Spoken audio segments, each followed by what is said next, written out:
आप सभी वैष्णव जनों के चरणों में मेरा दंडवत प्रणाम। हरे कृष्णा।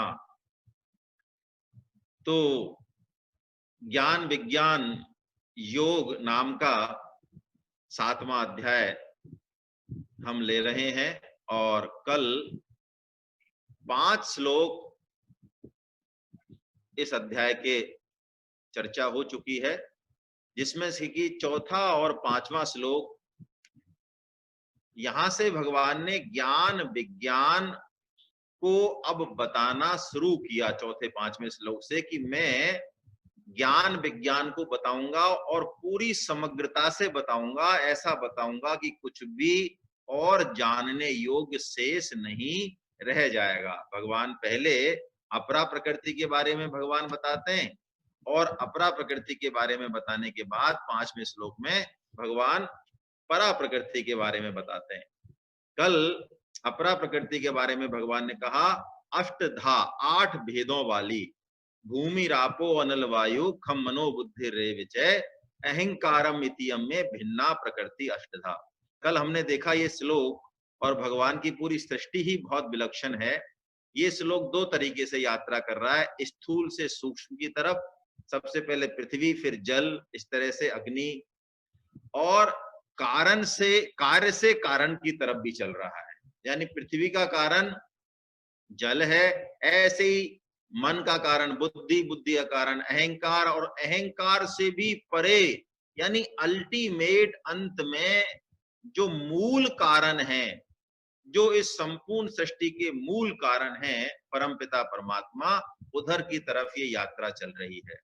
कल एक बहुत अच्छा प्रश्न रूबी वर्मा जी ने भी पूछा था कि अहंकार जड़ है, ऐसा उनको तर्क संगत नहीं लग रहा। बड़ा अच्छा उनका ये भाव था, क्योंकि वास्तव में अहंकार क्या है? जड़ और चेतन के बीच की एक ग्रंथि होती है जिसको कहते हैं महत्त्व। कल समय की कमी के कारण इसको ज्यादा मैंने खोला नहीं था, आज हम थोड़ी चर्चा कर लेते हैं 2-3 मिनट। चेतन से सृष्टि कैसे होती है उस मूल तत्व से, तो उसमें जो जंक्शन पॉइंट है वो महत तत्व है, मूल प्रकृति है। सबसे पहले तो भगवान यही कहते हैं 9.10 में, मया दक्षिण प्रकृति सूयते सचराचरम। अर्जुन, मेरी अध्यक्षता में ये मूल प्रकृति संपूर्ण विश्व को, संपूर्ण ब्रह्मांडों को रचती है। तो श्रीमद् भागवतम में इसको बहुत डिटेल में दिया हुआ है, हम बस थोड़ी सी चर्चा करेंगे कि मूल प्रकृति के बाद सबसे पहला तत्व महत तत्व है। ये महत तत्व ऐसा मान लें जड़ और चेतन की कोई संधि है मानो। उसके बाद जो तत्व है वो फिर अहंकार ही है। ये अहंकार बहुत सूक्ष्म है, बहुत सूक्ष्म है। ये जितनी भी अष्टधा प्रकृति है उनमें सबसे सूक्ष्म अहंकार ही है। इस कारण उनका ये प्रश्न तर्क संगत ही था कि इसको जड़ मानने में मुझे कठिनाई हो रही है, लेकिन ये है जड़। देखिए, अभी हम जिसको जानते हैं, अपने आप को जो जानते हैं, वो अहंकार के नाते ही जानते हैं। मैं हूं यानी अपना जो अस्तित्व है ना, वो अहंकार के कारण है। इस अहंकार से भी परे हमारा स्वरूप है, इस अहंकार से परे वो चेतन स्वरूप है हमारा। तो जितने भी योग गीता में बताए गए हैं, जितने भी योग, वो इस अहंकार को शुद्ध करने के लिए ही बताए गए हैं। कर्म योग अहंकार को शुद्ध कर देता है, हमारी अहमता को, अहंकार कह लें, अहमता कह लें, है ना। ज्ञान योग अहमता को मिटा देता है, क्योंकि ये झूठा है। शरीर और संसार से जो अपना हमने संबंध मान रखा है, जिसके कारण अहम जनरेट हुआ, अहम की उत्पत्ति इसी कारण हुई कि हम भगवान से विमुख होके संसार की तरफ हमारी दृष्टि चली गई, संसार की तरफ हमारी महत बुद्धि हो गई। तो एक सत्ता में द्वैत पैदा हो गया, वही अहम है। तो ज्ञान योग से ये अहमता मिट जाती है और भक्ति योग से ये अहमता परिवर्तित हो जाती है। इसीलिए भक्ति योग बहुत विलक्षण है। देखिए, अहम को, जो कि बुद्धि से भी सूक्ष्म है, उसको खत्म करना इतना आसान नहीं है। लेकिन बुद्धि योग में क्या होता है, तुलसीदास जी महाराज कहते हैं कि भक्त या साधक अपने आप को संसार का न मान के और अपने आप को भगवान का मान लेता है, जो कि वो वास्तव में है ही, मान लेता है। और ये मान्यता जो कि सच्ची है, धीरे धीरे उसको अनुभव में आ जाती है, उसको इस चीज का पता लग जाता है। तुलसीदास जी महाराज कहते हैं कि मैं भगवान का हूं, ऐसा अभिमान, ऐसा अहम तो होना ही चाहिए। कहते हैं वो, अस अभिमान जाए जन भोरे, मैं सेवक रघुपति पति मोरे। यानी मैं सेवक हूं और वो रघुपति, वो मेरे स्वामी हैं। ऐसा अभिमान समस्त सांसारिक लौकिक अभिमान को खत्म करने वाला होता है, छुड़ाने वाला होता है। देखिए, अंतःकरण चतुष्टय बोलते हैं इसको। ये अहंकार दो चीजें हैं, वहीकरण और अंतःकरण, कुल मिला के तो चार अंतःकरण है, मन बुद्धि चित्त और अहंकार। ये चार अंतःकरण है, मन बुद्धि चित्त और अहंकार, अंतःकरण चतुष्ट। इन सब में अहम बहुत सूक्ष्म है। तो कल जो आपका प्रश्न था वो यही है कि हम अब भक्ति योग से इस अहम को खत्म ना करके इस अहम को परिवर्तित कर लेंगे, यानी वास्तव में जो ये अहम है सही रूप में, उसमें इसको परिवर्तित कर लेंगे। तो अहम परिवर्तित हो जाएगा, अहम शुद्ध हो जाएगा, तो सब चीज शुद्ध हो जाएंगी, मन बुद्धि अपने आप। अब देखिए भगवान इस बात को कह के कि अर्जुन, तुम इस अपरा से भिन्न हो परा, लेकिन तुमने इस सारे जगत को धारण कर लिया। क्यों धारण कर लिया?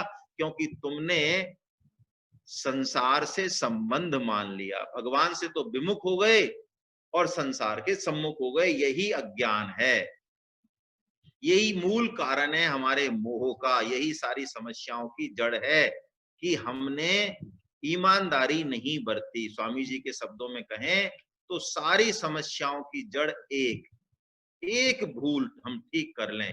क्या भूल? जो अपना है उसको अपना मान लें और जो अपना नहीं है उसको अपना नहीं माने। बस ये मूल भूल ठीक कर ली तो सारी चीज ठीक हो जाएगी।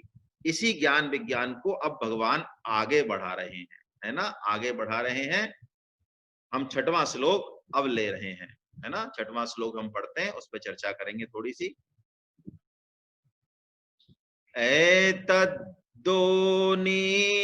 भूतानि सर्वाणि इत्युपधारये, अहं कृत्स्नस्य जगत प्रभवः प्रलयस्तथा। एतद्योनीनि भूतानि, ये जितने भी भूत हैं, जितनी भी योनियां हैं, चर अचाचर, चर और अचर, जितने भी हैं चराचर, भगवान कहते हैं सर्वाणी इत उपधार्य, इत उपधार्य, ऐसा तुम समझो। कैसा समझो? कि मैं अहम कृत्स्नस्य, कृत्स्नस्य यानी समस्त, इन समस्त जीवों का एक तो मैं प्रभव हूं। प्रभव यानी देखिए,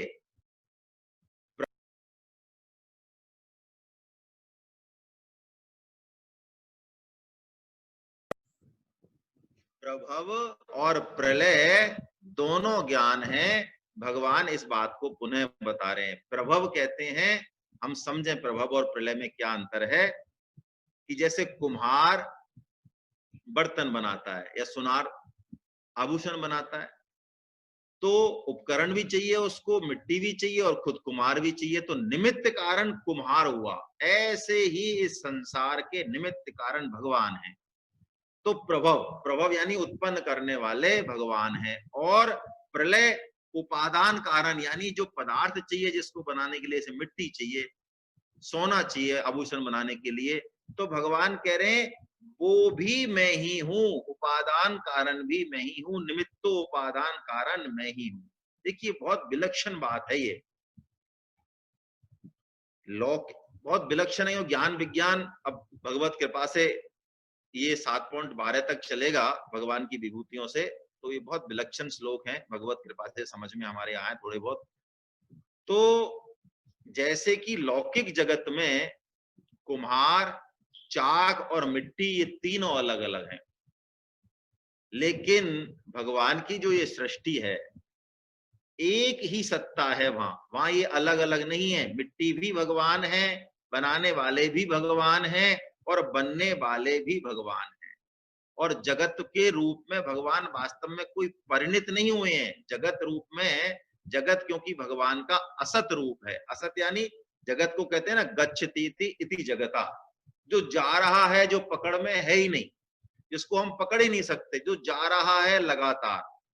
भगवान की सत्ता के बिना जगत का कोई अस्तित्व नहीं है। ये मतलब है असत होने का भगवान का, है ना।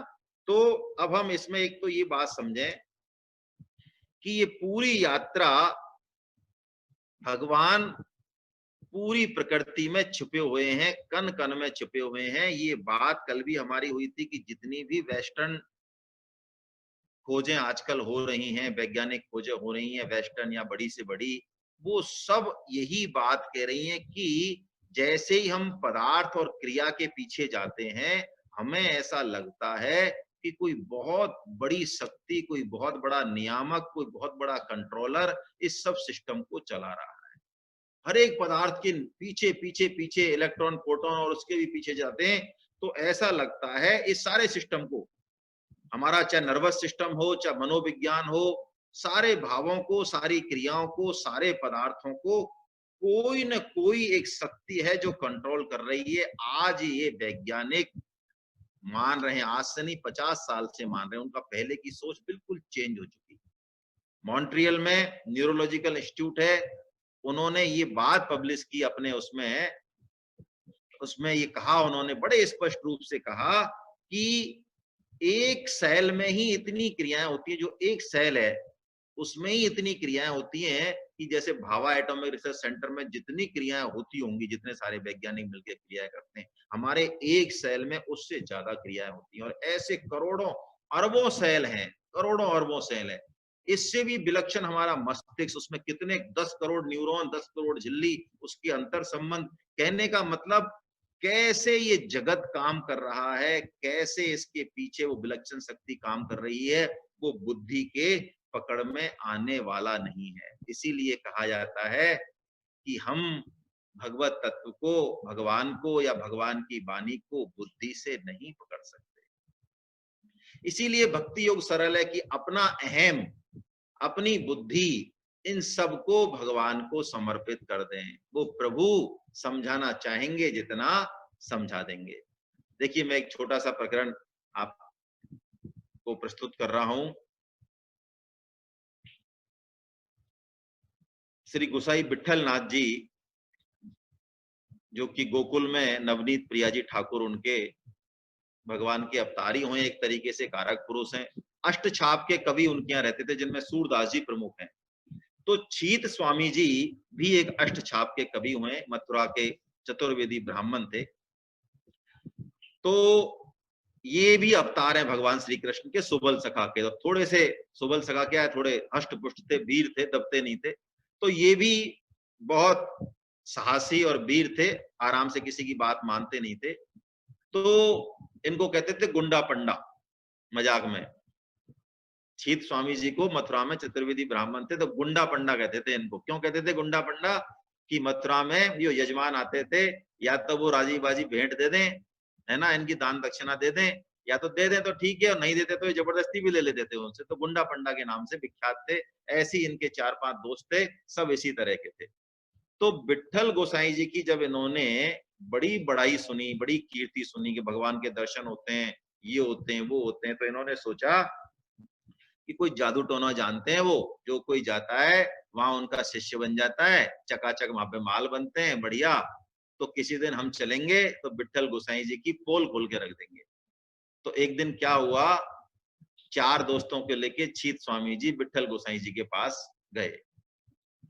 तो एक थोथा तो नारियल ले लिया बिल्कुल, जिसके अंदर कुछ नहीं था, सड़ा हुआ।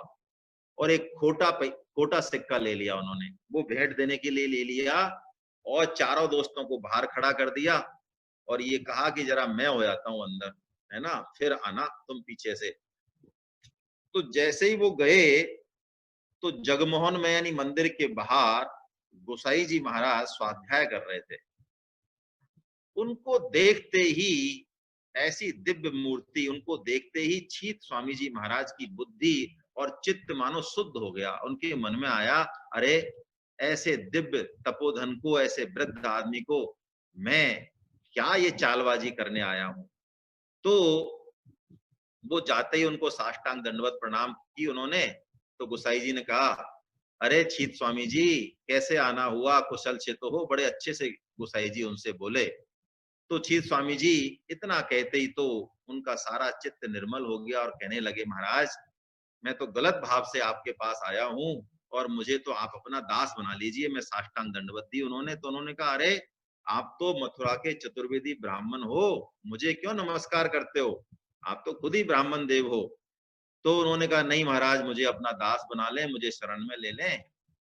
तो गोसाई जी ने उनका भाव देख के उनको नाम सुना दिया कान में, दीक्षा तो नहीं दी, नाम सुना दिया। और उन्होंने कहा कि छीत स्वामी जी हमारी भेंट तो दो जो हमारे लिए लाए हो। इतना सुनते ही तो छीत स्वामी जी का चेहरा फक हो गया। लेकिन देखिए इसमें बहुत अच्छा भाव छुपा हुआ, हम इसलिए मैं आपको निवेदन कर रहा हूं। छीत स्वामी जी ने सोचा कि वस्तुतः गुरु और गोविंद तो एक ही हैं और जीव तो खोटा ही है। लेकिन जैसे इन्होंने मुझे अपनाया है, सब कुछ जानते, इसका मतलब ये सर्वज्ञ हैं। जब ये आगे से मांग रहे हैं मेरे से भेंट, तो ये सर्वज्ञ हैं। तो जब मेरे मन में खोटा भाव था, मेरी बुद्धि, मेरा अहम शुद्ध नहीं था, तब भी इन्होंने कृपा कर दी, मुझे अपना लिया। तो ऐसे ही मेरी भेंट को भी ये अपना लेंगे। तो उन्होंने वो थोथा नारियल और खोटा सिक्का दोनों विठ्ठल गोसाई जी के चरणों में अर्पित कर दिए। तो गोसाई जी ने कहा कि भैया प्रिया जी को भोग लगाओ, प्रीतम को।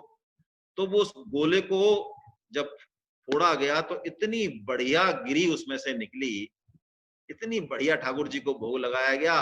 वो पैसा भी चल गया, बहुत बढ़िया उसकी मिठाई आई। ये देख के तो बड़ा छीत स्वामी जी को आश्चर्य हुआ कि ओहो, मेरा अहम कितना झूठा है, मैं किस लिए आया। तो गुरुदेव ने कहा कि जरा अंदर दर्शन कर लो नवनीत प्रिय जी के, ठाकुर के। तो ठाकुर के अंदर जब वो दर्शन करने गए तो गोसाई जी महाराज उनको मंदिर में, गर्भगृह में ठाकुर जी की सेवा पूजा करते मिले। तो उन्होंने कहा, अरे मैं तो अभी जगमोहन से आ रहा हूँ, इसका मतलब कोई रास्ता होगा, कोई गुप्त रास्ता होगा, उससे आ गए हैं ये। मंदिर से जब बाहर आए तो गोसाई जी वहीं बैठे हुए मिले।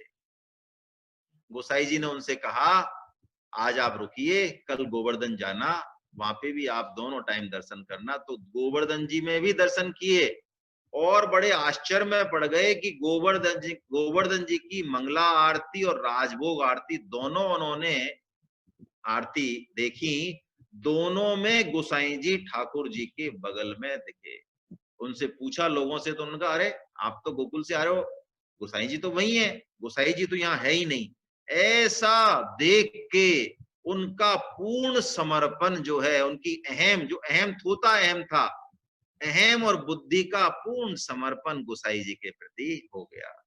यही बात है, हम जितना जानते हैं, जितना समझते हैं, ये अपरा जितना हमारा संबंध है, ये सारा अपरा हमारी मन बुद्धि, क्योंकि परा को तो हम जानते नहीं। तो जो भी अपरा है अभी हमारे पास, मन बुद्धि जो भी हथियार हैं, इन सबको हम भगवान के अर्पण कर दें। वो ऐसे कृपालु हैं कि वो इनको शुद्ध कर देंगे, हमको भी शुद्ध कर देंगे, सबको शुद्ध करके और हमारा काम बना देंगे, है ना। यही बात हम इस श्लोक से सीखें। अब हम अगले श्लोक पे चल रहे हैं, जिसमें भगवान बहुत विलक्षण बात कहने जा रहे हैं। 7वां श्लोक, 7वें अध्याय का 7वां श्लोक। पहले वाचन करते हैं। मत्तै परतरं नान्यत् किंचिदस्ति धनंजय, मयि सर्वमिदं प्रोतं सूत्रे मणिगणा एव।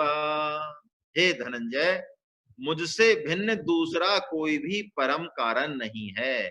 ये संपूर्ण जगत सूत्र में, सूत्र के मणियों के सदृश मुझ में गुथा हुआ है। जैसे सूत की माला हो और उसमें जो मणियां हो वो भी सूत की ही हो, यानी संपूर्ण माला में सूत ही सूत। देखिए क्या भगवान का ये विलक्षण श्लोक है, मत्तय परतरम नान्यत। इसमें भगवान बोल रहे हैं परतरम, पर नहीं बोल रहे, परतर भी नहीं बोल रहे, परतरम। क्या एक एक अक्षर इसमें कुछ स्वामी जी कह रहे हैं, बहुत विलक्षण संकेत कर रहे हैं। यानी पहले तो भगवान ने अभी अभी बताया कि परा और अपरा दोनों के, भगवान परा के और अपरा के निमित्तोपादान कारण हैं, वही हैं भगवान श्री कृष्ण। और कह रहे हैं इसका मतलब ये नहीं है कि मैं निमित्त और उपादान कारण हूं तो कोई और कारण कोई और हो, इस बात को यहाँ पे बिल्कुल इस संशय को ही खत्म कर रहे हैं। वो कह रहे हैं इस सृष्टि का परतरम यानी अंतिम कारण या मूल कारण वो मैं ही हूं, उससे आगे और कोई कारण नहीं है। तो देखिए दो चीजें हम समझे यहां से इस परतरम वर्ड से। भगवान ने अभी क्या कहा था कि मैं तुझे ये ज्ञान और विज्ञान पूरी तरह से कहूंगा, समग्रता से कहूंगा, कुछ बाकी नहीं छोड़ूंगा। अब भगवान ने एक बात कही इस श्लोक में बहुत विलक्षण, कि इस संपूर्ण जगत का, सृष्टि का मूल कारण या परतरम कारण मैं ही हूं, कोई दूसरा नहीं है। तो देखिए क्या बढ़िया बात निकली कि यदि हम एक श्री कृष्ण को जान लें, एक भगवान को जान लें, तो फिर जानने लायक और बचा क्या, क्योंकि उनके अलावा तो कुछ है ही नहीं। क्या बढ़िया समग्रता से, यानी हम केवल और केवल भगवान को जान ले, यानी समग्रता से जानना या श्री कृष्ण को जानना एक ही तो बात है। और यही बात ब्रह्म संहिता 100 श्लोकों के 100 चीजें जो ब्रह्मा जी ने स्तुति की है, 100 शतक हैं वो। पहले शतक का पहला ही श्लोक है ये, बड़ा विलक्षण श्लोक है। ब्रह्मा जी स्तुति करते हैं भगवान श्री कृष्ण की। ईश्वर परम कृष्ण सच्चिदानंद विग्रह अनादिरादि गोविंद सर्व कारण कारणा। देखिए हम जो बात समझने की कोशिश कर रहे हैं वही बात ब्रह्मा जी अपनी स्तुति में कह रहे हैं कि ईश्वर है परम कृष्णा परतरम, ईश्वरों के भी ईश्वर, परम ईश्वर भगवान श्री कृष्ण हैं, जिनका की रूप क्या है, जिनका की स्वरूप क्या है, सच्चिदानंद विग्रह, वो सच्चिदानंद रूप है। और क्या है, अनादिरादि गोविंदा, वो आदि हैं, सनातन हैं, अव्यय हैं, और सर्व कारण कारणा, समस्त कारणों के वो कारण है ना, समस्त कारणों के कारण है। सूक्ष्म से सूक्ष्म ही वही है। एक कोशिका, उसमें कितनी डीएनए, आप कहें अभी कि एक कोशिका को कौन चला रहा है, एक कोशिका में हमारा समग्र चित्र रहता है। अरे एक बाल में हमारा समस्त, वो मनुष्य कैसा था, कितना लंबा था, स्वभाव कैसा था, सब कुछ एक बाल में रहता है। एक कोशिका में सब कुछ रहता है। अब हम यदि कहें कोशिका को कौन चला रहा है, कौन कंट्रोल कर रहा है, तो कह सकते हैं डीएनए आरएनए। लेकिन डीएनए आरएनए अंतिम चीज नहीं है, ये तो पर्यवेक्षणीय दृष्टि हो गई। अरे इलेक्ट्रॉन, प्रोटॉन, न्यूट्रॉन, इनको कौन गति दे रहा है, कौन है वो ताकत, हमने तो बस कहीं जाके, विज्ञान तो कहीं जाके रुक जाता है। अध्यात्म उसके बाद की यात्रा है। चाहे हम सूक्ष्म से सूक्ष्म की बात करें, चाहे हम स्थूल से स्थूल की बात करें, देखिए दोनों ही भगवान के रूप हैं। यही तो मजा है, जब भगवान 13वें अध्याय में अपना स्वरूप खुद और बताएंगे तो यही बात कहेंगे। स्थूल से स्थूल भी इतना ब्रह्मांडीय विराट है, इसका कोई अंत नहीं है। अनंत कहते हैं ना भगवान को। यहां तक वैज्ञानिकों ने खोजा है कि ऐसे भी तारे हैं जिनका प्रकाश धरती पर पहुंचा नहीं। प्रकाश की गति कितनी होती है मुझे याद नहीं है, लेकिन शायद 3 लाख या 3 करोड़, मुझे याद नहीं है, 3 करोड़ किलोमीटर शायद पर सेकंड होती है। यानी सूर्य से पृथ्वी तक प्रकाश आने में शायद 7 या 8 मिनट लगते हैं, जैसा मुझे ध्यान है, कंफर्म नहीं है मुझे। तो इतनी तेज प्रकाश की गति है, और साइंस ने ये खोज की है कि इस ब्रह्मांड में, इस गैलेक्सी में, इस मिल्की वे में, ऐसी यानी कितनी मिल्की वे हैं, ऐसे भी तारे हैं जिनका प्रकाश अब तक पृथ्वी पर नहीं पहुंचा। यानी कितना बड़ा होगा ये ब्रह्मांड। हम सूक्ष्म की गणना करें, चाहे जो है स्थूल की गणना करें, हमारी बुद्धि जवाब देने लग जाती है। क्यों? हम सिर्फ व्यक्त को देख सकते हैं, जो मन बुद्धि इंद्रियां दिखा रही हैं, यही तो समस्या है। हम प्राय आधुनिक लोग मन बुद्धि इंद्रियों से जो समझ में आता है उसी को ही ज्ञान समझते हैं, लेकिन बात यहीं तक नहीं है, बात इसके परे है, बात बहुत दूर तक है। माला हमको दिख रही है, बहुत अच्छी बात है, ये माला इंद्रिय ज्ञान है, लेकिन माला को माला बना कौन रहा है, उसको एक रूप में जोड़ कौन रहा है? वो धागा तो अव्यक्त है, वो धागा अव्यक्त है।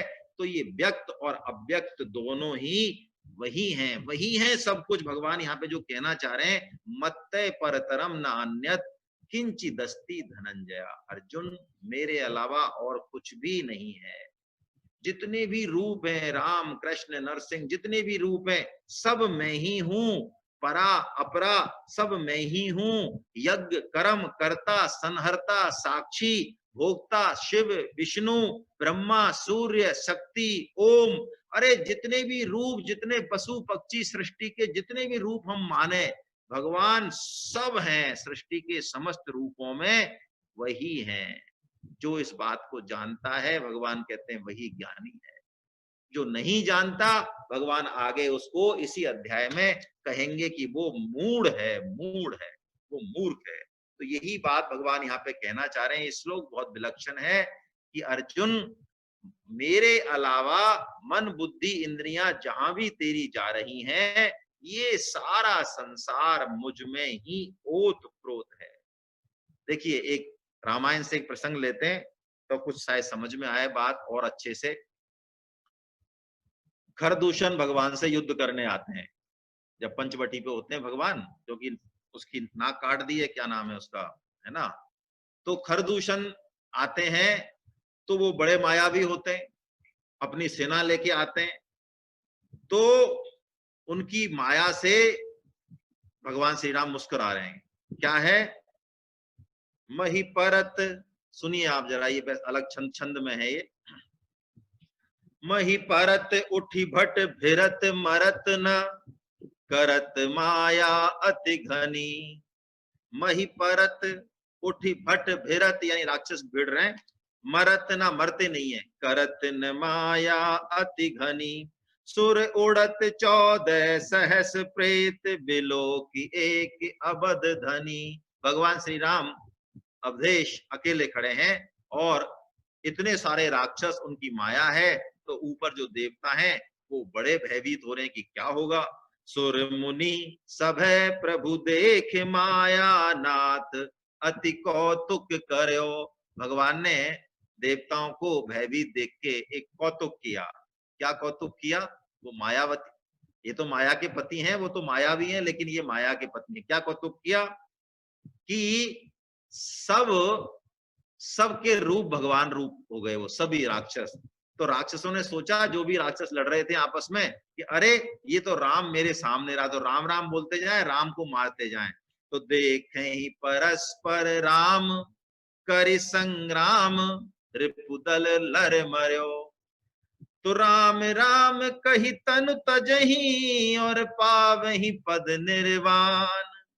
और करी उपाय रिपुमारे, क्षण में हूं कृपा निधान। यानी भगवान सभी रूपों में हो गए, वो तो है ही।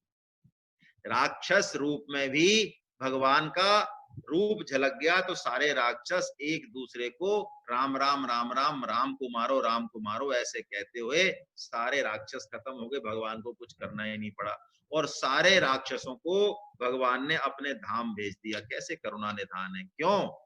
क्योंकि चाहे कैसे भी भाव से था, लेकिन भगवान से उनका संबंध तो था ही, भगवान के नाम का उच्चारण तो था ही। यही बात भगवान इस श्लोक में समझा रहे हैं कि अर्जुन, सब कुछ मैं ही हूं इस जगत में। और इसी बात को अब आगे और अच्छे से खोलने के लिए भगवान विभूतियां कहेंगे। देखिए, ये विभूति 4 जगह गीता में कही जाएंगी। विभूति क्या है? जहां भगवान स्पष्ट रूप से दिखें, लेकिन ये 4 जगह विभूतियां अलग अलग तरीके से कही जाएंगी। अभी 9वें अध्याय में अब भगवान 8वें श्लोक से और 12वें श्लोक तक जो विभूतियां बताएंगे ये कारण रूप से हैं, कार्य कारण संबंध रूप से हैं। 9वें अध्याय में भी कुछ विभूतियां भगवान कहेंगे। 10वां अध्याय तो विभूति योग है ही पूरा, वहां पे इस पर विशद चर्चा की जाएगी। और 15वें अध्याय में भी भगवान जो है विभूति बताते हैं। इन विभूतियों से हमको यही निष्कर्ष निकालना है कि हमारी दृष्टि जहां भी जाए उस गुण पर, उस पदार्थ पर, उस क्रिया पर नहीं टिककर और उसके मूल कारण पर चली जाए। ये ही इन विभूतियों का मेन उद्देश्य है। अब हम समझते हैं इन विभूतियों को। पहले हम श्लोक पढ़ लेते हैं, 8वां वाचन कर लेते हैं इसका।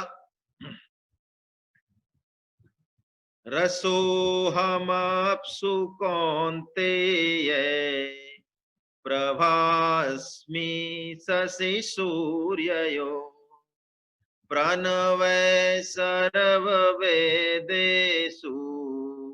शब्द खे पौरुषम नृषु।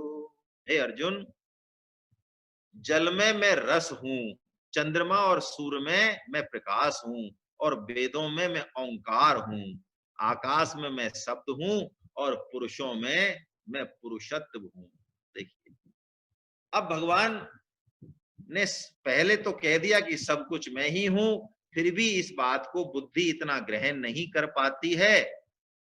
तो अब भगवान कह रहे हैं कि मैं तुम्हें विभूति बताऊंगा जिससे बुद्धि कुछ स्थिर हो, जगह जगह जगह भगवान को मानने लगे। अदरवाइज तो भगवान तो सब जगह हैं। तुलसीदास जी कहते हैं, देश काल दिस विदिश हूँ माही, कहूँ सो कहा जहां प्रभु नाही, अग जग में सब रहित विरागी, प्रेमित प्रभु प्रगटई जिम आगी, हर व्यापक सर्वत्र समाना, प्रेमित प्रगट हो ही मैं जाना।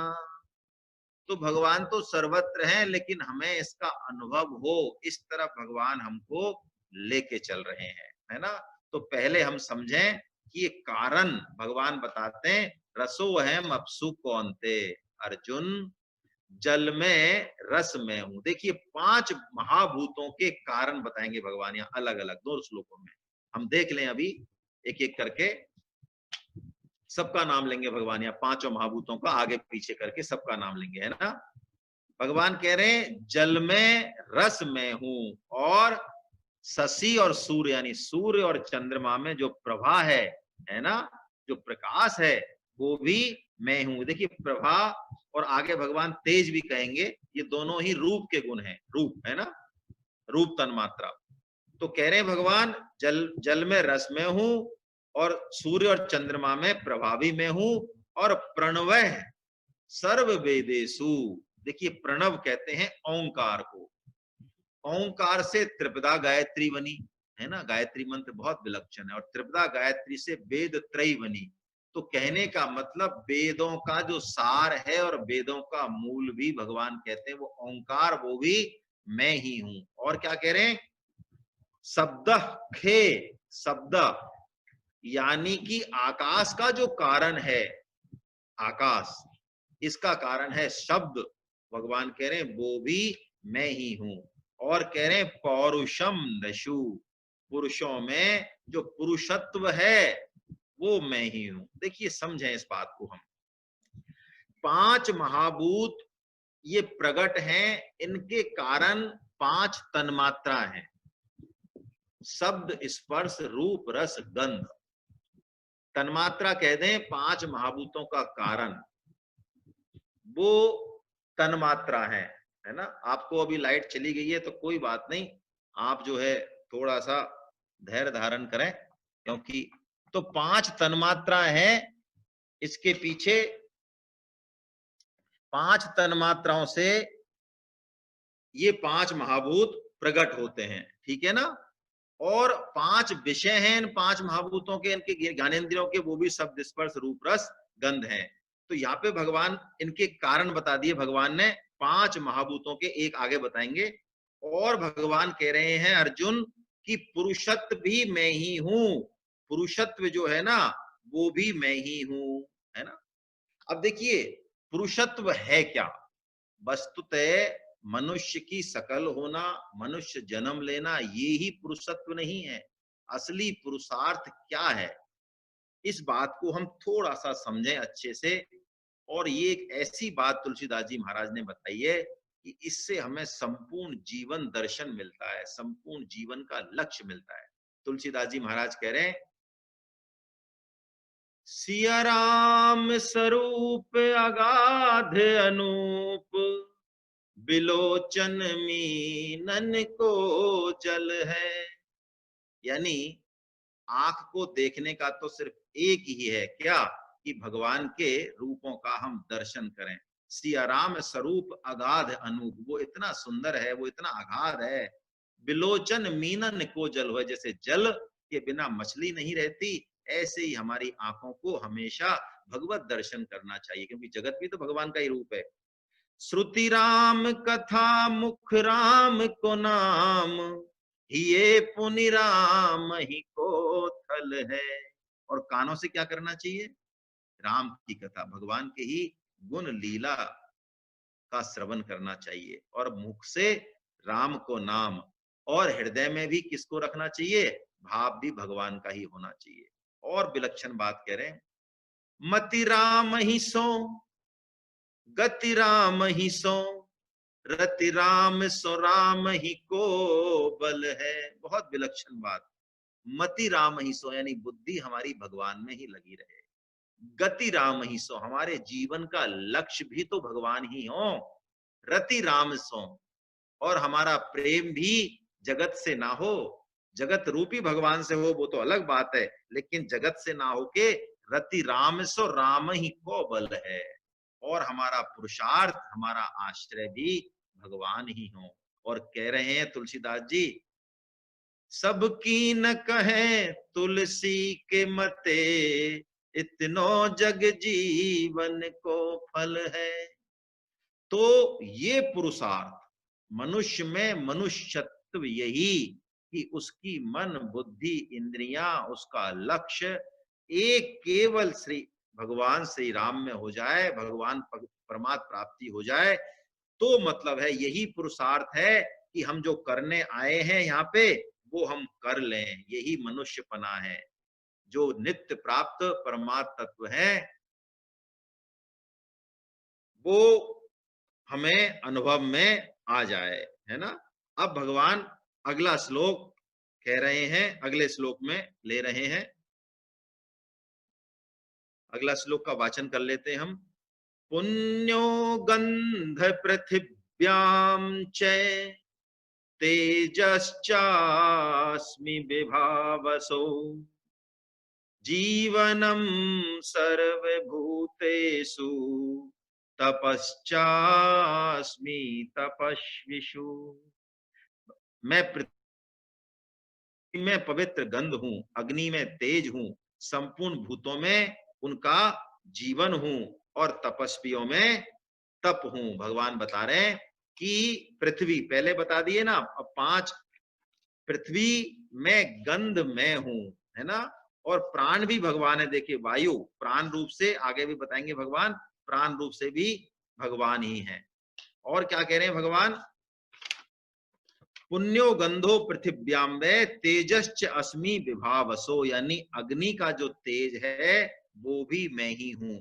और जीवनम सर्वभूतेषु, सारे भूतों का जो जीवन है यानी वायु यानी प्राण, वो भी भगवान है। और तपश्चास्मि तपस्विषु, तपस्वियों का तप भी मैं ही हूं। यानी तेज जो होता है ना, एक महात्माओं में दैवी संपत्ति होती है महात्माओं की, भगवान कहते हैं वो दैवी संपत्ति, वो तेज भी मैं ही हूं, ऐसा भगवान कह रहे हैं, है ना। यानी इन दोनों श्लोकों से हमें एक निष्कर्ष निकाल लें हम कि चाहे पंच महाभूत हो, चाहे कोई जीवन और हो, तपस्वी हो, सूर्य चंद्रमा हो, यानी सबका मूल कारण भगवान है। इसी बात को भगवान और सार रूप में अगले श्लोक में कह रहे हैं, 10वें श्लोक में, है ना। तो हम 10वां श्लोक का वाचन कर लेते हैं। क्या कह रहे हैं भगवान? बीजं मां सर्वभूतानां विद्धि पार्थ सनातनम् बुद्धिर्बुद्धिमतामस्मि तेजस्तेजस्विनामहम्। हे अर्जुन, तू संपूर्ण भूतों का सनातन बीज मुझको ही जान। मैं बुद्धिमानों की बुद्धि और तेजस्वियों का तेज हूं। देखिए भगवान ये बात, संपूर्ण प्राणियों के भगवान बीज हैं। और कैसे बीज हैं? भगवान कह रहे हैं मैं सनातन बीज हूं। सनातन, अव्यय, लौकिक बीज तो नष्ट हो जाता है, परिवर्तित हो जाता है, उसमें विकार आ जाता है। लेकिन भगवान कह रहे हैं मैं लौकिक बीज नहीं, मैं सनातन अव्यय बीज हूं। आगे भी भगवान 9.18 में ये बात कहते हैं। 14.4 में भी भगवान कहते हैं अहम बीज प्रदह पिता। हालांकि बीज का मतलब जीवात्मा से है वहां पर, और यहाँ बीज का मतलब परमात्मा से है। तो सार रूप में हम समझें, अनंत ब्रह्मांडों में अनंत जीव हैं। सभी जीवों का जो बीज है वो कहते हैं भगवान वो मैं ही हूं। ये बात भगवान विभूति योग में 10.39 में कहेंगे। अर्जुन, जितने भी चराचर जीव हैं उन सबका मूल कारण, मूल बीज मैं ही हूं। यानी देखिए, हमारा दर्शन एकता में अनेकता और अनेकता में एकता की बात करता है। कारण सबका एक, लेकिन कार्य अनेक।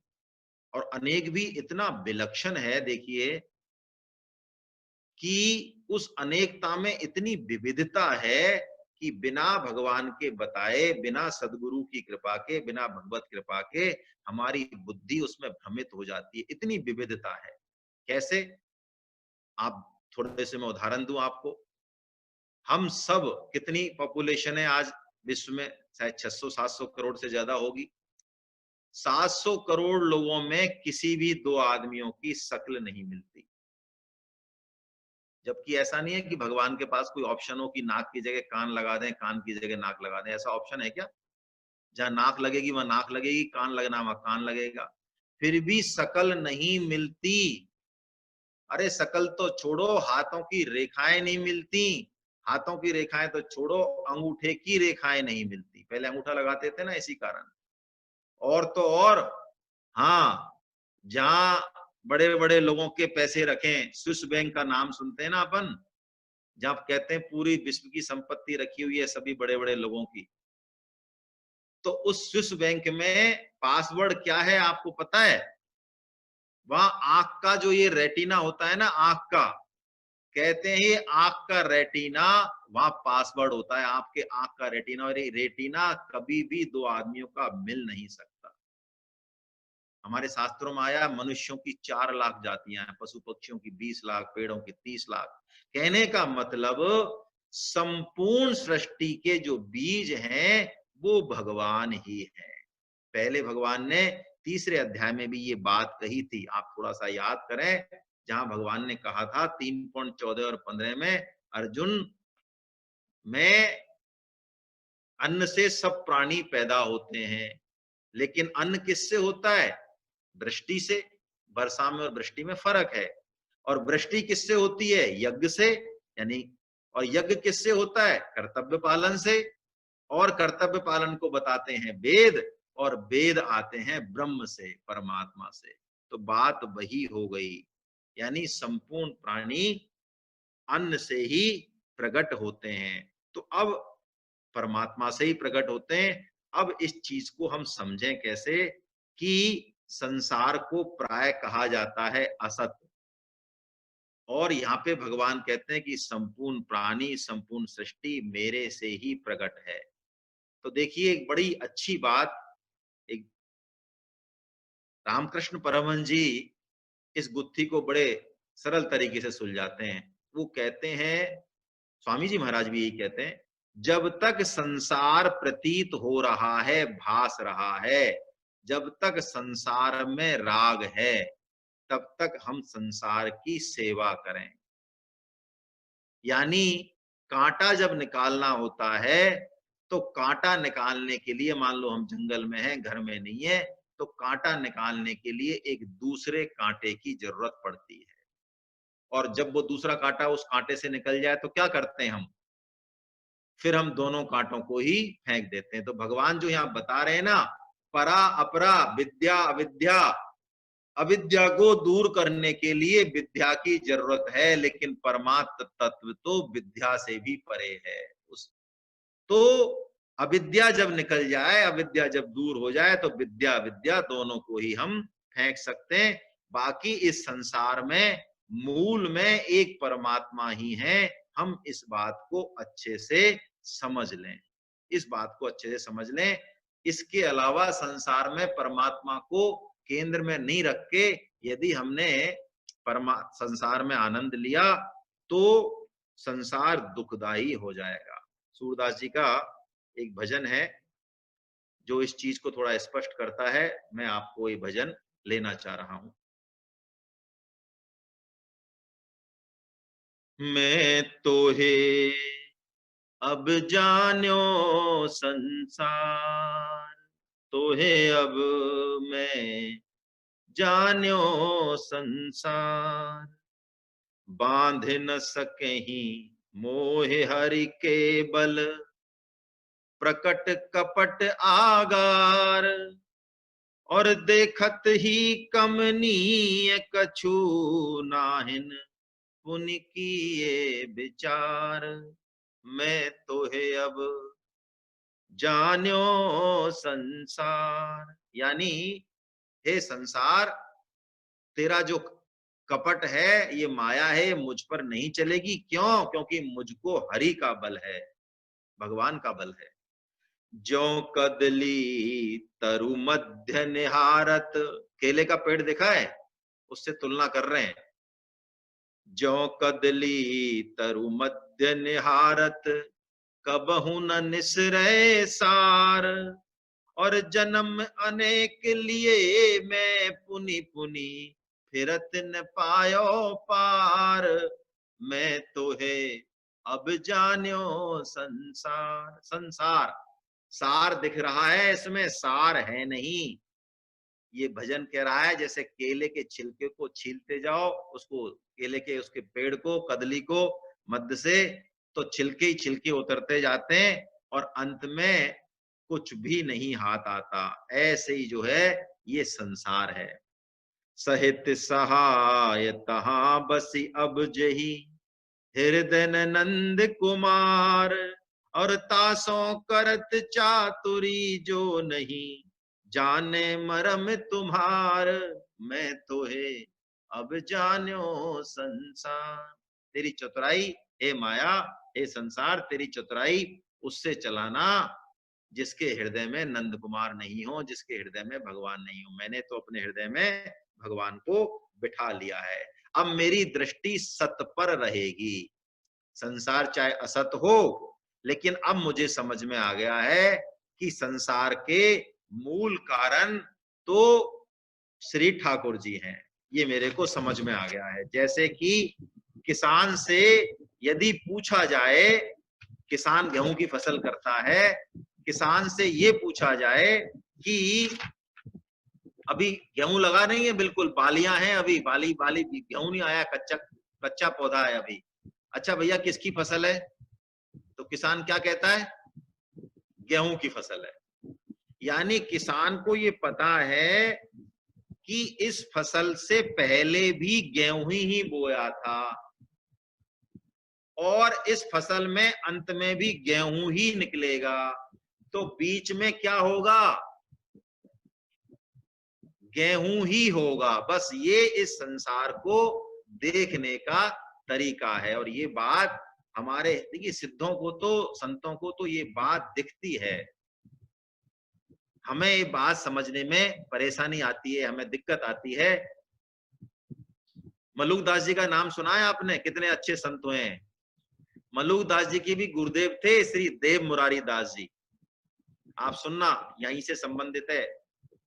हम तो बातें कर रहे हैं, ये संत इस चीज को प्रत्यक्ष देखते हैं।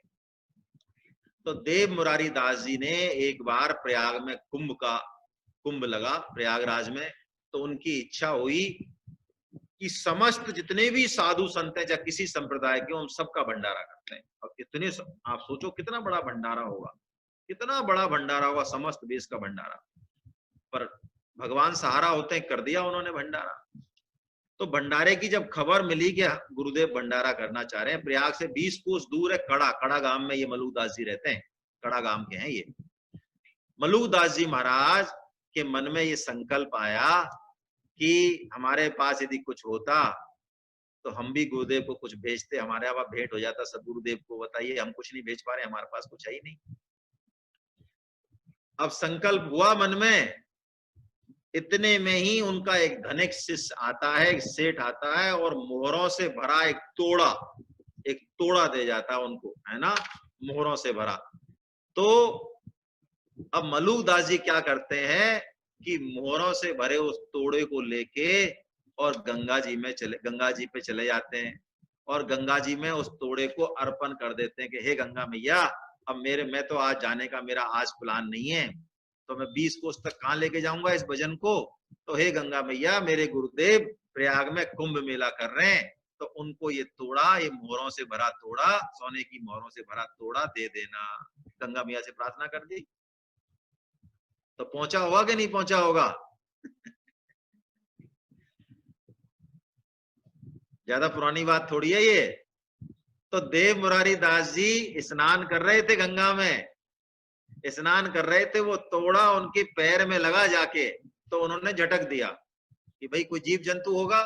फिर लगा, फिर झटक दिया, बार बार वो तोड़ा लगा उनके पैर में। तो उन्होंने सोचा भैया बात क्या है, देखा, पकड़ा, हाथ में ऊपर लिया, तो मोहरों से भरा तोड़ा था, और मलुकदास जी ने उस पर अपना नाम लिख रखा था। तो देखा तो मलुकदास जी का नाम। तो सिद्ध गुरु के तो सिद्ध ही शिष्य होते हैं, सिद्ध गुरु के सिद्ध गुरु ही होते हैं, शिष्य होते ही नहीं है। तो वो समझ गए। तो कहने का मतलब मलुकदास जी महाराज ने इस बात को अपने हृदय में समझा कि संपूर्ण सृष्टि में एक वही तत्व है ना। अब हम अगला श्लोक ले रहे हैं, 11वां श्लोक है ना, वाचन करते हैं इसका। बलम बलवताम चाहम काम राग विवर्जितम धर्मा विरुद्धो भूतेषु कामोस्मि भरतर्षभा। हे भरत श्रेष्ठ, मैं बलवानों का आसक्ति और कामनाओं से रहित बल हूं, अर्थात सामर्थ्य हूं, और धर्म के अनुकूल यानी धर्म के विरुद्ध नहीं होना चाहिए, धर्म के अनुकूल सब भूतों में जो काम है, शास्त्र अनुकूल काम है, वो भी मैं ही हूं। देखिए, काम राग बलान बिता, ये भगवान आगे भी कहेंगे। या बल कौन सा? काम और राग से रहित, काम बल नहीं, राग बल नहीं, रजोगुण वाला बल नहीं। ये बल जो भगवान का बल है, ये बहुत अलग बल है। भगवान ऐसे बलों को भी आगे बताएंगे, जैसे कि जब आसुरी संपत्ति का भगवान वर्णन करते हैं, तो वहां कहते हैं सिद्धो हम बलवान मुखी। ये असुर लोग कहते हैं हम बलवान हैं। अभी अभी हमने 6.34 में पढ़ा, जब मन के बारे में अर्जुन ने कहा बलवत, तो यहाँ पे इस बल की बात नहीं हो रही है, ये बल बहुत अलग बल है, ये भगवान का बल है ना। तो प्रहलाद जी से हिरण्यकशिपु जी ने एक बार पूछा, बार बार वो भगवान विष्णु की आराधना करते थे, तो जब दूसरी बार उनको उनके गुरुदेव लेके आए, तो प्रहलाद जी से पूछा हिरण्यकशिपु ने कि मेरे डर के मारे तीनों लोग कांपते हैं, तीनों लोकपाल कांपते हैं, फिर भी तेरे को ऐसा कौन सा बल है, किसका बल है जो तू इतना निसंक होके खड़ा है और मेरी आज्ञा का तू विरोध कर रहा है, ऐसा किसका बल है? तो प्रहलाद जी कहते हैं कि पिताश्री, जिससे ये संपूर्ण सृष्टि चल रही है, अरे आपका बल तो छोड़ो, आपका बल और मेरे बल और संपूर्ण सृष्टि के बल से भी जिसका और परमित बल है, अपरमित बल है, मैं उसके बल से बात कर रहा हूं। यही बात तो रावण पूछता है, किससे? हनुमान जी से। तो हनुमान जी क्या जवाब देते हैं? जाके बल लब ले सिते, जितहु चराचर झार, और तासुदूत में जाकरी, प्रिय आने हूं हर नार।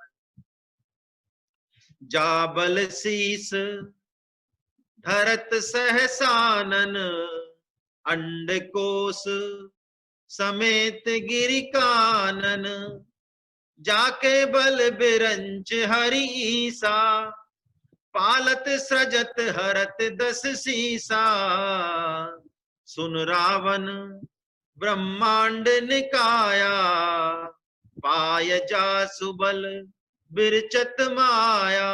क्या बढ़िया वर्णन है, देखिए। यानी कि हनुमान जी महाराज कह रहे हैं यही बात जो भगवान श्री कृष्ण कह रहे हैं, अरे जाके बल लवलेश थे, रावण तुम क्या बात कर रहे हो? उस बल का करोड़वां अंश, लवलेश करोड़वां अंश भी मैं ज्यादा कह रहा हूं, उससे तुमने ये सारे लोग जीत लिए और उसी बल से तुम हरलाए हो।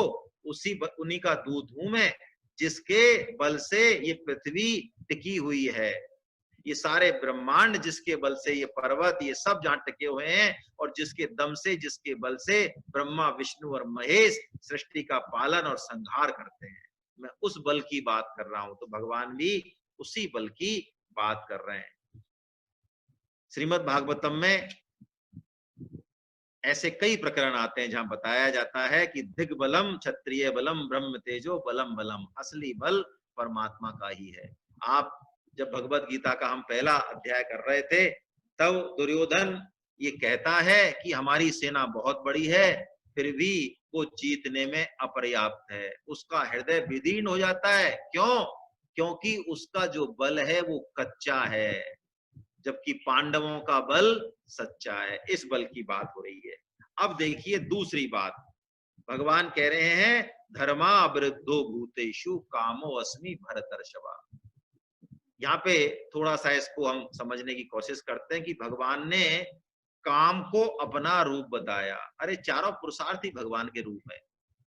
काम हमारे राग के कारण, हमारे अज्ञान के कारण, काम तो एक बहुत बड़ी एनर्जी है, काम तो इस सृष्टि का जनक है। माँ को जो माँ की पदवी है ना, वो इसी के कारण तो है कि वो जननी है।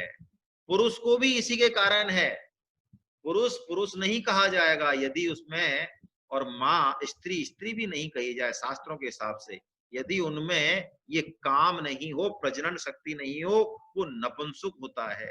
हम जो आजकल ये करा लेते हैं ना नसबंदी, स्वामी जी महाराज तो स्पष्ट कहते हैं, शास्त्रों में भी है, नसबंदी जिसने करा ली या जिसके अंदर ये काम वाला पुरुषार्थ नहीं है, जो नपुंसक है, वो ना तो देव कार्य कर सकता है, देवों को भी आहुति वगैरह देने के लिए हवन में नहीं बैठ सकता।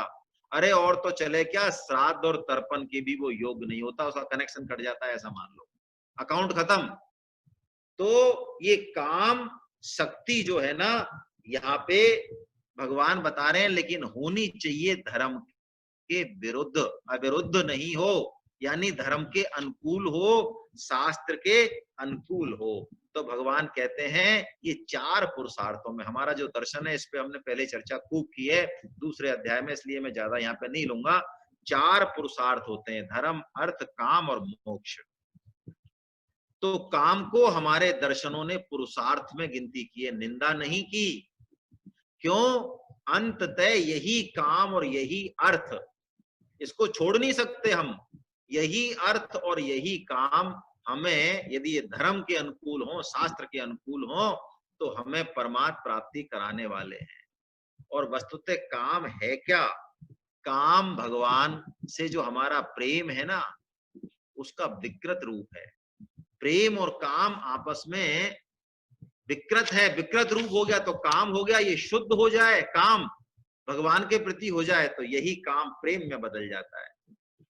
आपको एक कथा यदि सुनी हो आपने, दक्षिण में एक धनुर्दास जी थे, बड़े अच्छे भक्त हुए, लेकिन धनुर्दास जी, उनकी पत्नी इतनी रूपवती थी, इतनी सुंदर थी कि वो पत्नी के प्रति बहुत ज्यादा आसक्त थे। बरसों बाद भी उनकी पत्नी के प्रति आसक्ति दूर नहीं हुई और इतने आसक्त थे कि क्या बताएं। पत्नी जब दर्शन करने जाती मंदिर में भगवान का, तो वो छाता लेके और उल्टे चलते थे, यानी पत्नी के ऊपर छाता और पत्नी के साथ नहीं, उल्टे चलते थे। क्यों? जिससे पत्नी की रूप माधुरी को एक क्षण भी जो है वंचित नहीं करते देखने से। लोग उपवास करते, हंसते, उनको कोई परवाह नहीं, उनका जीवन ऐसे ही जा रहा था। एक दिन वो दर्शन करने जा रहे थे रंगनाथ भगवान के, और उत्सव था उस दिन। तो रामानुजाचार्य जी, श्री रामानुजाचार्य जी महाराज भगवान अपने शिष्यों के साथ वहां थे। तो शिष्य धनुर्दास जी को जब वो छाता लेके ऐसे जा रहे थे तो हंसने लगे। उन्होंने कहा, अरे ये कौन है, ऐसा आसक्त पुरुष, ऐसा विषयासक्त पुरुष? हंसने लगे। रामानुजाचार्य जी का ध्यान गया, उन्होंने कहा इसको बुलाओ। संत कृपा ऐसे होती है, सदगुरु कृपा होती। बुलाया गया तो उनसे पूछा रामानुजाचार्य जी ने कि ये आप क्या करते हैं? तो उन्होंने बता दिया, महाराज मैं तो अपनी पत्नी को एक क्षण भी देखे बिना नहीं रह सकता, इसलिए मैं ऐसे छाता लेके चलता हूं। मेरे लिए तो इस जीवन में, इस जगत में मेरी पत्नी ही सर्वस्व है, उसका रूप सौंदर्य ही सर्वस्व है। तो उन्होंने कहा, आप रूप के रसिक हैं? कि हाँ, मैं रूप का बहुत बड़ा रसिक हूँ, रूप में मेरी बहुत आसक्ति है। तो रामानुजाचार्य जी ने कहा, यदि मैं आपको इससे भी सुंदर, इससे भी विलक्षण और एक ऐसे रूप के दर्शन करा दूं जिसकी रूप माधुरी में आप आकंठ डूबे रहें। अब तो आप सो जाते होंगे, तब तो पत्नी का रूप नहीं देख पाते होंगे। अरे मैं ऐसे रूप के दर्शन करा दूं कि 24 घंटे उस मदिरा को पी के आप मस्त रहें। तो धनुर्दास जी बोले, तो फिर तो मैं छोड़ दूंगा, यदि इससे भी विलक्षण रूप हुआ तो मैं इसकी तरफ देखना छोड़ दूंगा। तो रामानुजाचार्य जी ने उनको भगवान का वो रूप दिखाया, और धनुर्दास जी बहुत बड़े भक्त हुए हैं। धनुर्दास जी रामानुजाचार्य जी के परम कृपा पात्र हुए हैं। तो कहने का मतलब भगवान कह रहे हैं कि काम, देखिए राजा दशरथ जी के 4 पुत्र भगवान राम है, तो चारों पुत्रों को तुलसीदास जी 4 पुरुषार्थ बता रहे हैं। यहाँ पे 2 पुरुषार्थ में गिनती की है ना, धर्म बताया, बल और धर्म, और काम बताया। तो इन 2 से हम 4 का लगा रहे हैं, 2-2 के जोड़े हैं तो चारों बता दिए एक तरीके से भगवान ने, ऐसा मान लें। कैसे? देखिए तुलसीदास जी कह रहे हैं भगवान राम के चारों पुत्रों का और चारों पुरुषार्थों का वर्णन कर रहे हैं। नृप समीप सोहै सुत चारी, जनु धन धर्मादिक तनुधारी, भरतु राम ही की अनुहारी, सहसा लख न सकहि नर नारी। भरत और भगवान श्री राम एक जैसे लगते हैं, ये शायद पहले भी चर्चा हुई है अपनी। उन दोनों को एक साथ खड़ा कर दिया जाए तो पहचान नहीं पाते हैं। जब स्वयंवर में जाते हैं, सीता स्वयंवर में दशरथ जी बारात लेके जाते हैं, भरत जी जाते हैं, तो भरत और राम को जब देखते हैं लोग अलग अलग, तो राम को भरत समझ बैठते हैं और भरत को राम समझ बैठते हैं, यही बात कहते हैं। तो भगवान श्री राम को तो हम मोक्ष मान लें, है ना, तो भरत जी को क्या मान लें? विशुद्ध प्रेम मान लें, भरत जी जैसा प्रेमी। और लखनु शत्रुसूदन एक रूपा, नक सिखते सब अंग अनूपा। यानी धर्म और अर्थ एक दूसरे की वृद्धि करते हैं, और काम और मोक्ष और ये चारों पुरुषार्थ हमें पंचम पुरुषार्थ की प्राप्ति कराते हैं, यदि हम भारतीय दर्शन के अनुसार इनके तत्व को समझें। ज्यादा हम इसमें आज नहीं लेंगे चारों पुरुषार्थों के बारे में, क्योंकि इस बारे में चर्चा दूसरे अध्याय के शायद स्वधर्म में हो चुकी है, पहले 2.31 में। तो भगवान कहते हैं, अर्जुन विभूतियां बताते बताते कह रहे हैं कि मैं शास्त्र अनुकूल, धर्म अनुकूल, काम भी मैं ही हूं। अब भगवान का अंतिम श्लोक, बहुत विलक्षण श्लोक, और इस श्लोक को भगवान से प्रार्थना है कि हम कुछ इसमें समझ पाए, मेरी भी ताकत नहीं है।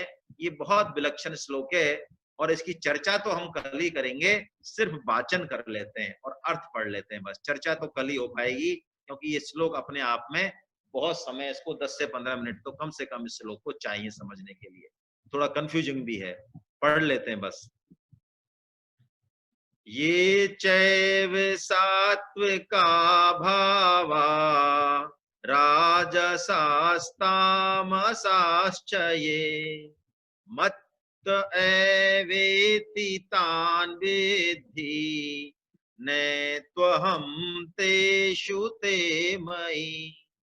अरे अर्जुन, और तो क्या है, जितने भी भाव हैं, सतो रजो और तमो, इन तीनों गुणों से उत्पन्न होने वाले जो भाव हैं वो भी मुझसे ही होने वाले हैं। लेकिन लेकिन भगवान कह रहे हैं मैं उनमें नहीं हूं और वे मुझ में नहीं है। भगवान ने बहुत गंभीर और रहस्यमयी बात यहाँ पे कह दी है, और ये भी कह दिया है तामसी भाव भी वही है, ओहो, राजसी भी वही है और गुणातीत भी वही है। अब बताइए, ऐसी ऐसी बातें भगवान करते हैं और फिर कहते हैं कि हमें तामस में नहीं जाना, राजस में नहीं जाना। तो भगवान कह रहे हैं तो कुछ ना कुछ तो विलक्षणता तो है ही। कल हम इस श्लोक का जो है भेदन करने की आप सब वैष्णव जनों की कृपा से कोशिश करेंगे। हरे कृष्णा। अब भाव ऐसा बनाए कि कल भी लोगों ने कहा और फोन पे भी कई बार कह दिया, तो 15 मिनट जो है जैसा भी वृत्तांत होगा उसके अनुसार हम इसको 7:45 से और 9 तक का ही समय मान के चलें, है ना। तो बस अब मैं हरे कृष्णा यहीं पे वृत्तांत तो हम इसको पूर्ण करते हैं। हाँ, किसी के मन में कोई बात हो, कोई प्रश्न हो तो अवश्य वो पूछ सकते हैं। कल रूबी वर्मा जी का जो प्रश्न था उसकी चर्चा हम शुरू में कर चुके हैं। रूबी वर्मा जी होंगी तो उन्होंने सुन ही लिया होगा। अहंकार के लेकर उन्होंने प्रश्न किया था, बहुत अच्छा उनका प्रश्न था। आज भी किसी के मन में कोई शंका हो, टिप्पणी भी हो तो आप कर सकते हैं, है ना। मैं जरा देख लेता हूं, आप अपना हैंड रेज कर दें।